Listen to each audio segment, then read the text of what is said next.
नमस्कार, मैं doctor A के गौतम, डिपार्टमेंट ऑफ ज़ूलॉजी, राजकीय बांग्ला महाविद्यालय डीडवाना से आपके समक्ष राजकीय बांग्ला महाविद्यालय डीडवाना के यूट्यूब चैनल पर उपस्थित हूँ। आज के बीएससी सेकेंड ईयर के ज़ूलॉजी के फर्स्ट पेपर के अंतर्गत सम्मिलित बहुत ही महत्वपूर्ण विषय हेमिकॉर्डेटा के प्रमुख लक्षणों का वर्णन कर रहा हूँ, जिसको आप समझिए। इस general characters and features of Hemichordata topic का नाम है।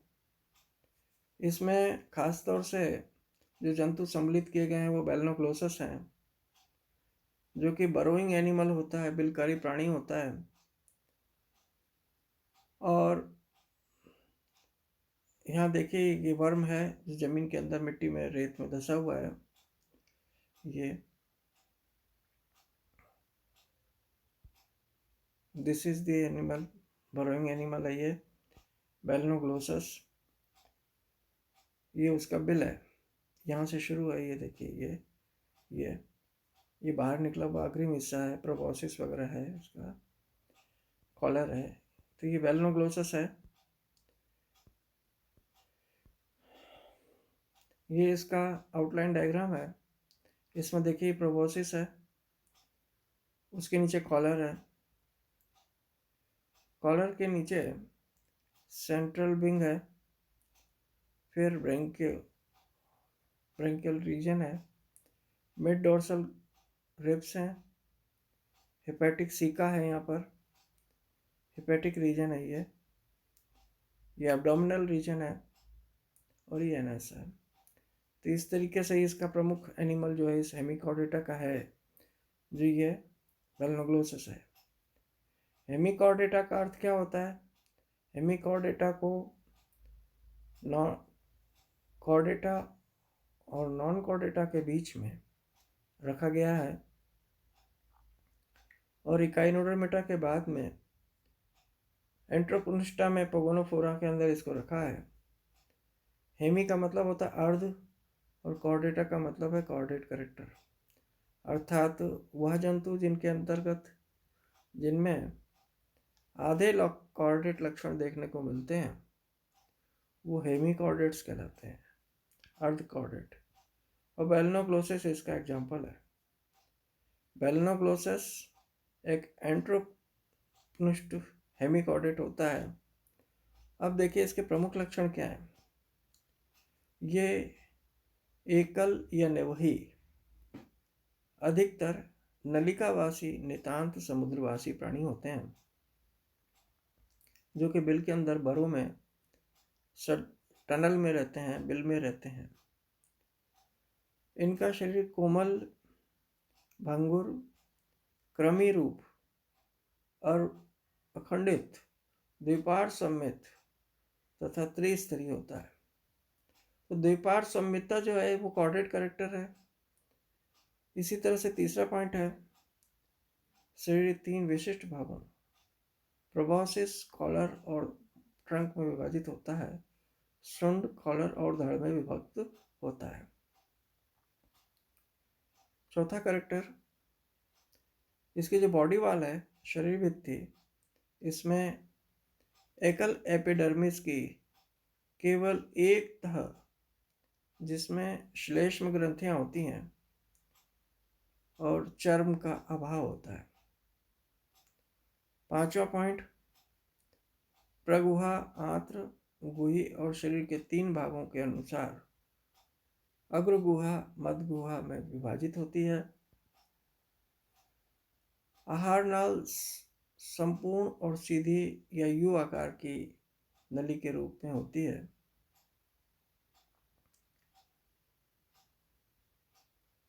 इसका सातवां पॉइंट है, मुख अंधवर्त या शुंड में उपस्थित होता है, प्रोबॉसिस में उपस्थित होता है।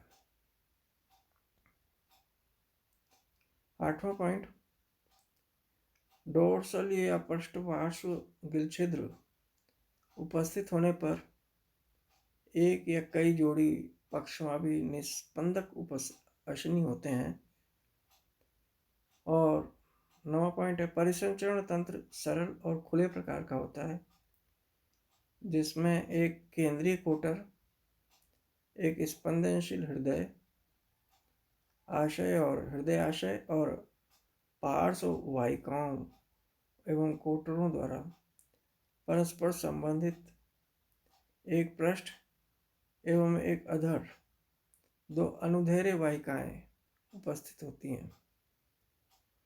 उत्सर्जन क्रिया शुंड में स्थित एकमात्र शुंड ग्रंथि या रुधिर वाहिनियों से जुड़े कोशिका गुच्छ द्वारा होती है। इनमें तंत्रिका तंत्र आदिकालीन होता है, बहुत ही प्रिमेटिव होता है। मतलब तंत्रिका तंत्र जो है इसमें बहुत अल्प विकसित या प्रिमेटिव एनिशियंट होता है, आर्क्यू प्राचीनतम होता है। 12वां पॉइंट है, इसमें जनन क्रिया अधिकतर लैंगिक होती है, सेक्सुअल रिप्रोडक्शन देखने को इनमें मिलता है और नर एवं मादा लिंग पृथक पृथक एक या कई जोड़ी जनन ग्रंथियां होती हैं।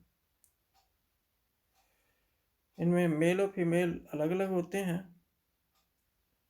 और कई जोड़ी इसमें रिप्रोडक्टिव सेक्स ऑर्गन्स होते हैं, रिप्रोडक्टिव ऑर्गन्स होते हैं, जनन ग्रंथियां होती हैं। इन एनिमल्स में निषेचन बाह्य होता है, समुद्र जल में होता है। बाह्य होता है मतलब एग्स और स्पर्म्स समुद्र के जल में छोड़े जाते हैं, रिलीज कर दिए जाते हैं और वहाँ फर्टिलाइजेशन होता है। डेवलपमेंट या परिवर्धन एक स्वतंत्र प्लावी टॉर्नेरिया लार्वा द्वारा अधिकतर होता है और डेवलपमेंट अप्रत्यक्ष होता है। मैंने इससे पूर्व के व्याख्यानों में आपको स्पष्ट किया था कि जब किसी जीव के डेवलपमेंट में, लाइफ साइकिल में लार्वल अवस्था पाई जाती है तो उस प्रकार के डेवलपमेंट को इनडायरेक्ट डेवलपमेंट कहते हैं, अप्रत्यक्ष डेवलपमेंट के नाम से जाना जाता है। तो इनके अंदर क्या पाया जाता है, टॉर्नेरिया लार्वा पाया जाता है और टॉर्नेरिया लार्वा जो है हेमिकॉर्डेटा का एक ही लार्वा होता है और टॉर्नेरिया लार्वा की उपस्थिति कारण जो डेवलपमेंट है, परिवर्धन, वो अप्रत्यक्ष या इनडायरेक्ट प्रकार का कहा जाता है। तो इस प्रकार से ये 13 पॉइंट्स हेमिकॉर्डेटा के जनरल कैरेक्टर्स एंड फीचर्स हैं। तो हेमिकॉर्डेटा अर्थात अर्धकॉर्डेटा जो कि इंटरप्लूस्टा का एनिमल है और इकाइनोडर्मेटा के बाद में नॉन कॉर्डेटा में पोगोनोफोरा के अंतर्गत सम्मिलित किया गया है। ये बिलकारी प्राणी होते हैं अक्सर और इस तरीके से इनका एक तो ये डायग्राम देना है। दूसरा